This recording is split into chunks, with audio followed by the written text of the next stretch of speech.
Good morning, dear students. Today we have to talk about class 4, the remaining chapter of chapter number 11, the conservation of our natural resources. Students, in chapter 11 of class 4, we are going to talk about the soil conservation. So first of all, here if you see in your screen, what is written there? अगर आप अपने screen पे देख रहे होगे तो कुछ चीज़ें लिखी हुई हैं. The conservation of natural resources, ये हमारा टॉपिक है और इसमें कुछ बातें कोट में महात्मा गांधी के द्वारा लिखी गई हैं. वो बातें थोड़ा ध्यान से हम लोग इसे समझेंगे. देखो बच्चों, कहता है कि earth provides enough to satisfy every man's needs but not every man's greed. कहता है कि अर्थ जो है, पृथ्वी जो है,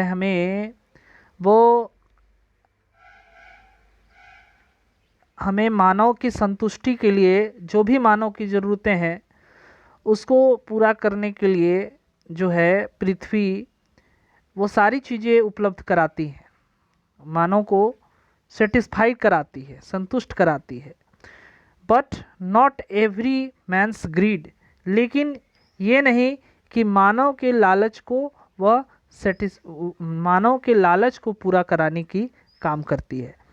यानी कि कहा जाता है कि आज हम सभी जो मनुष्य हैं, we all are humans which are really greed towards the natural resources. आज हम लोगों को प्राकृतिक संसाधनों की परवाह नहीं है, क्योंकि हम लोगों को एक लालच है, हमारे मन में ग्रिड है, और इससे हम लोग अपने संसाधनों को क्या कर रहे हैं, डिस्ट्रॉयड कर रहे हैं, रिसोर्सेज को डिस्ट्रॉयड कर रहे हैं. चाहे वो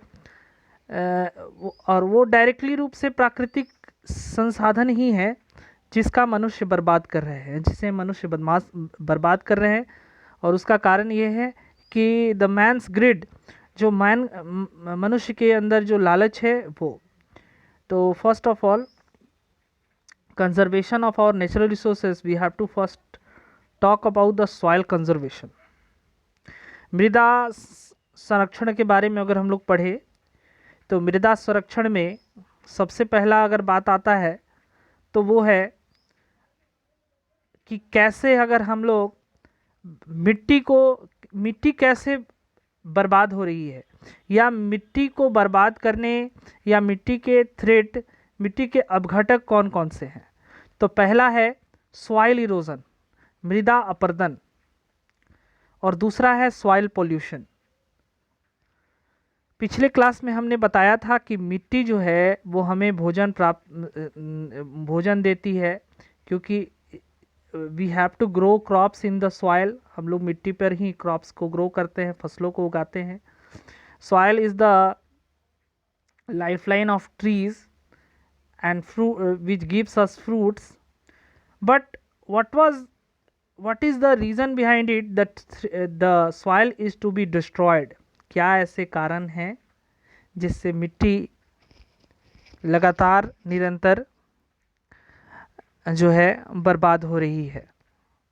तो आइए उस पर हम लोग नज़र डालते हैं, और फर्स्ट जो है हम लोग सॉइल इरोजन के बारे में डिस्कशन करते हैं. कहता है कि सॉइल इरोजन यानी मृदा अपरदन. सॉइल इरोजन जो है वो मेनली डिफॉरेस्टेशन के कारण हो रहा है.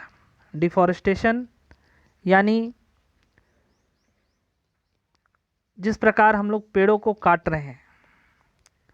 मैंने बताया था कि बच्चों की अगर हम लोग डिफॉरेस्टेशन करते हैं तो उससे कहीं ना कहीं मिट्टी को भी नुकसान है.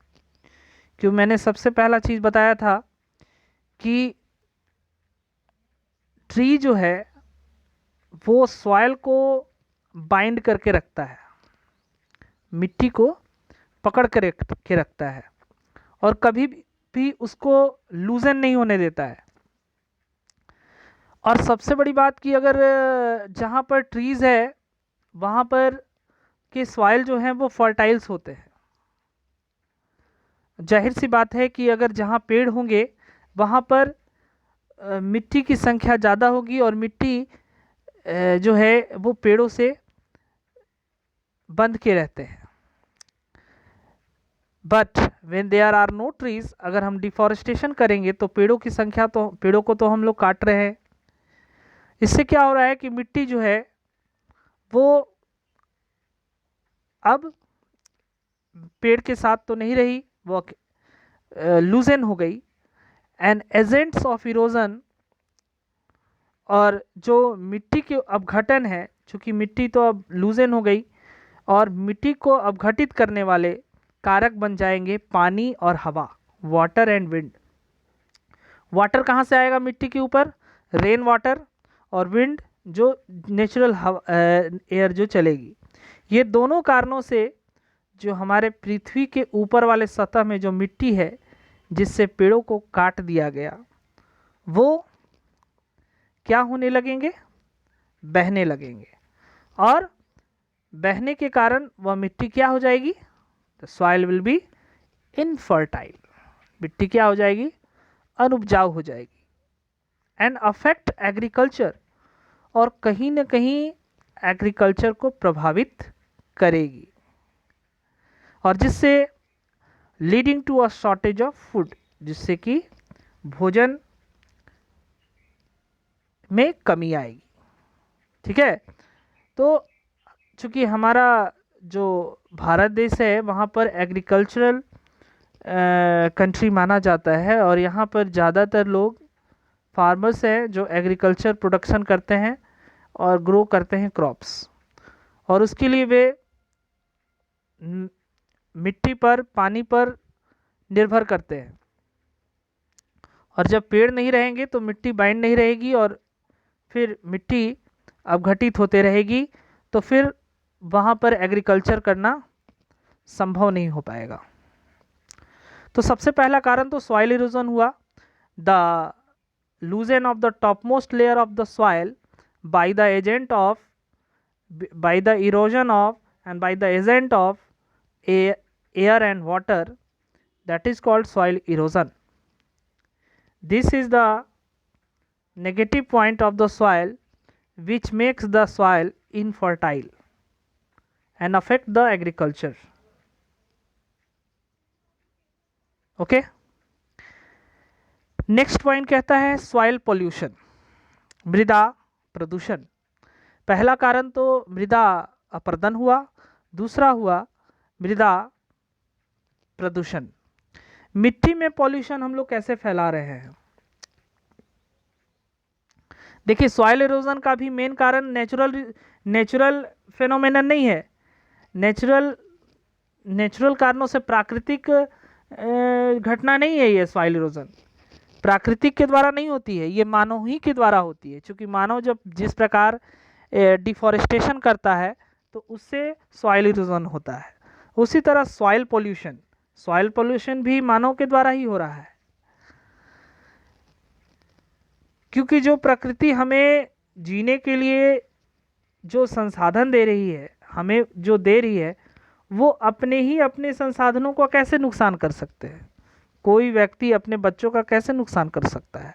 उसी तरह चूँकि प्रकृति के ये सब बच्चे हैं, मिट्टी, पेड़ पौधे, जंतु जो है, पानी, हवा, सूर्य की रोशनी, ये सारी चीज़ें परिवार है किसका?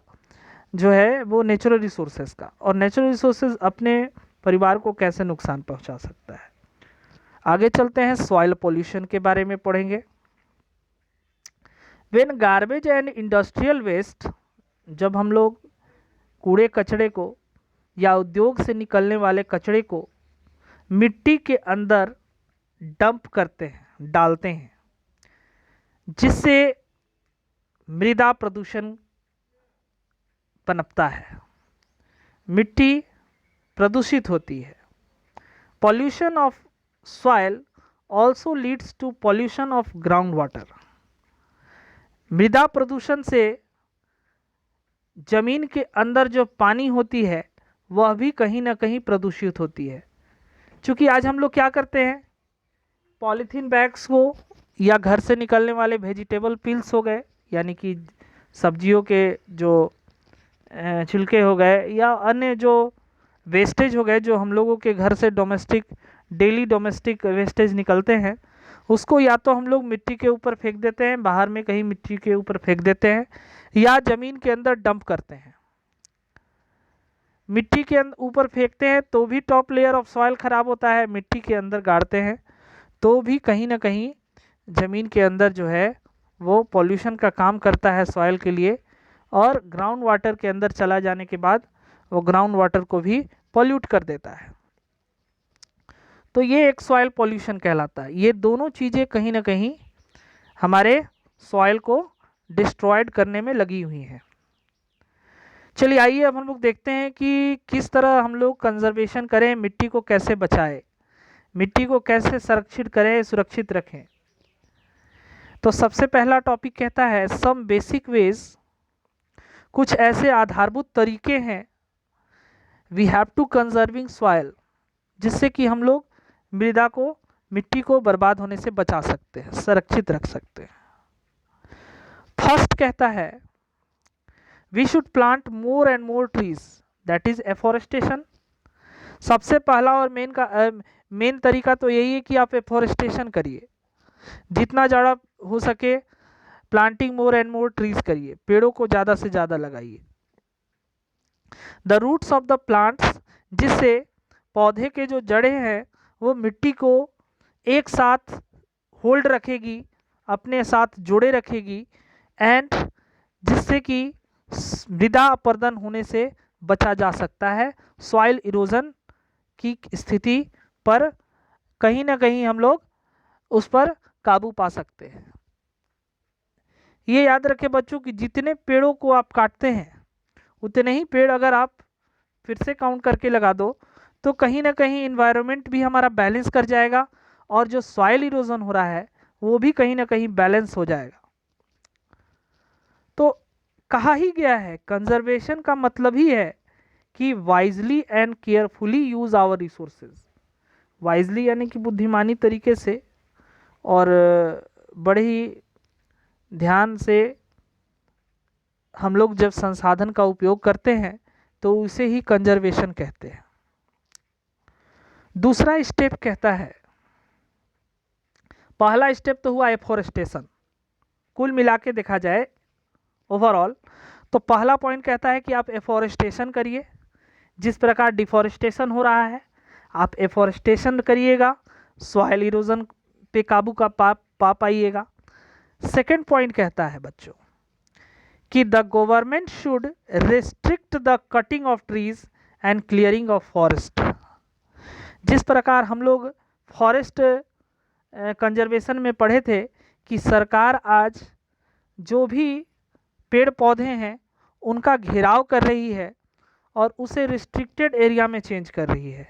इसका मतलब क्या हुआ कि गवर्नमेंट जो है, हमारे भारत देश की जो सरकार है, वो बहुत सारे जो जंगल हैं जो अनाधिकृत रूप पे है, अनऑथराइज्ड है, उसको ऑथराइज्ड करके उसको रिस्ट्रिक्ट कर रही है। यानी कि उस जगह पर कोई भी व्यक्ति पेड़ों को काट नहीं सकता, वहाँ के पेड़ों से संबंधित कोई भी पदार्थ को वो बिना सरकार के परमिशन से ले नहीं सकता है, जिससे पेड़ों को डिफॉरेस्टेशन होने से या पेड़ों की कटाई होने से बचाया जा सकता है।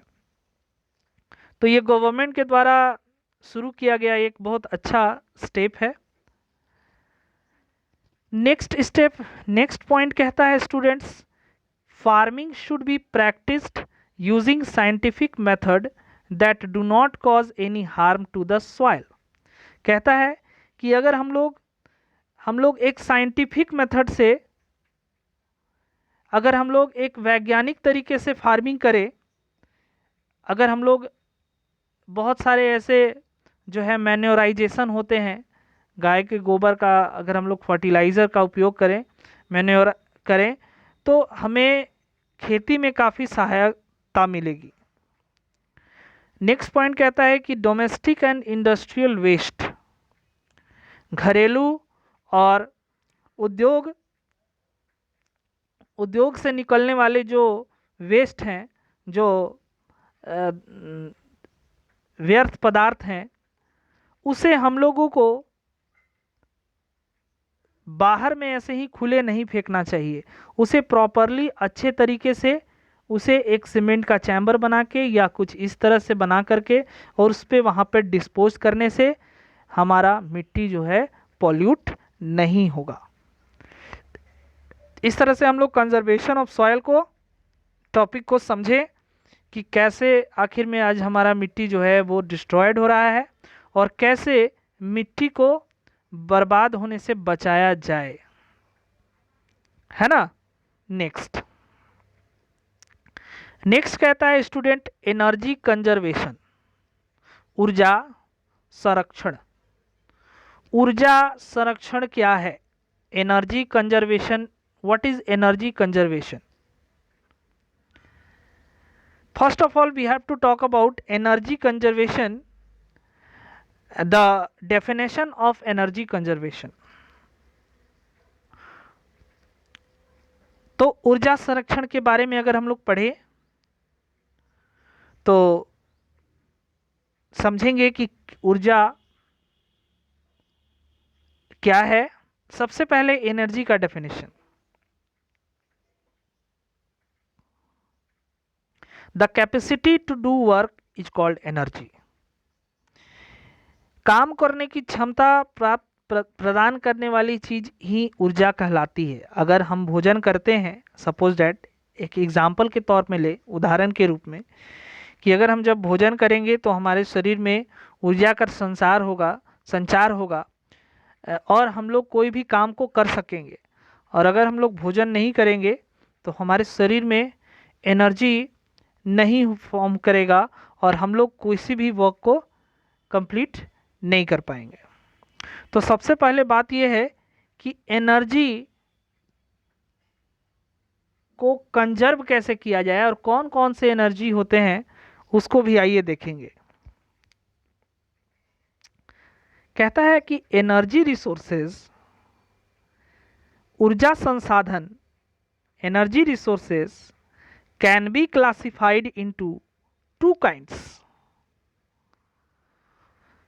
एनर्जी रिसोर्सेस यानी कि ऊर्जा संसाधन को दो भागों में, दो प्रकार में बांटा जा सकता है, क्लासिफाइड किया जा सकता है। पहला है कन्वेंशनल एनर्जी रिसोर्सेस और दूसरा है नॉन कन्वेंशनल एनर्जी रिसोर्सेस। पहला energy resources conventional energy resources है और दूसरा एनर्जी रिसोर्सेज है नॉन कन्वेंशनल एनर्जी रिसोर्सेज। तो भाई कन्वेंशनल एनर्जी रिसोर्सेज क्या होता है और नॉन कन्वेंशनल एनर्जी रिसोर्सेज क्या होता है? Conventional energy resources are the resources which are non-renewable in nature, means वैसे एनर्जी रिसोर्सेस जिनका अगर हम एक बार उपयोग कर ले तो फिर से पुनः हम उसका उपयोग नहीं कर पाएंगे, वैसे ही रिसोर्सेस को जो है हम लोग क्या कह सकते हैं, जो है वो कन्वेंशनल एनर्जी रिसोर्सेस कहते हैं। यानी कि coal, petroleum and natural gases. Conventional energy resources एक ऐसा एनर्जी रिसोर्सेज है जिनका अगर हम एक बार उपयोग कर ले तो वो फिर से हमें प्राप्त नहीं हो पाएंगे, जैसे कोयला हो गया, पेट्रोल हो गया और नेचुरल गैस, प्राकृतिक गैस हो गए। इनका उपयोग अगर हम एक बार कर लेते हैं तो इसके निर्माण में, कोयले के निर्माण में कई वर्ष लग जाते हैं, कई मिलियंस ऑफ ईयर्स लग जाते हैं। पेट्रोल के भी निर्माण में कई मिलियंस ऑफ ईयर्स लग जाते हैं। दूसरा है नॉन कन्वेंशनल एनर्जी रिसोर्सेज, जिसको हम लोग अल्टरनेटिव एनर्जी रिसोर्सेज भी कहते हैं। Solar energy and wind energy, ये बहुत ही अच्छा उदाहरण है, क्योंकि ये एक ऐसा एनर्जी है जो हम लोगों को प्रतिदिन प्राप्त होता है, which can renewed again and again, जैसे सौर ऊर्जा और पवन ऊर्जा, solar energy and wind energy. Solar energy मतलब सौर ऊर्जा, यानी सूर्य से निकलने वाली जो किरण है जिससे हम लोग सौर ऊर्जा प्राप्त करते हैं, और दूसरा है विंड एनर्जी, हवा पवन जब चलता है तो उससे भी एनर्जी को प्राप्त किया जा सकता है। तो ये दोनों energy resources non conventional energy resources या अल्टरनेटिव एनर्जी रिसोर्सेज कहा जाता है। इस एनर्जी रिसोर्सेज को हम लोग रिन्यूड कर सकते हैं, क्योंकि इसका उपयोग हम लोग बार बार कर सकते हैं। इससे बनने में काफ़ी कम समय लगता है और यह हमें तुरंत प्राप्त हो सकता है, इसीलिए हम लोग इसका यूज़ बार बार कर सकते हैं।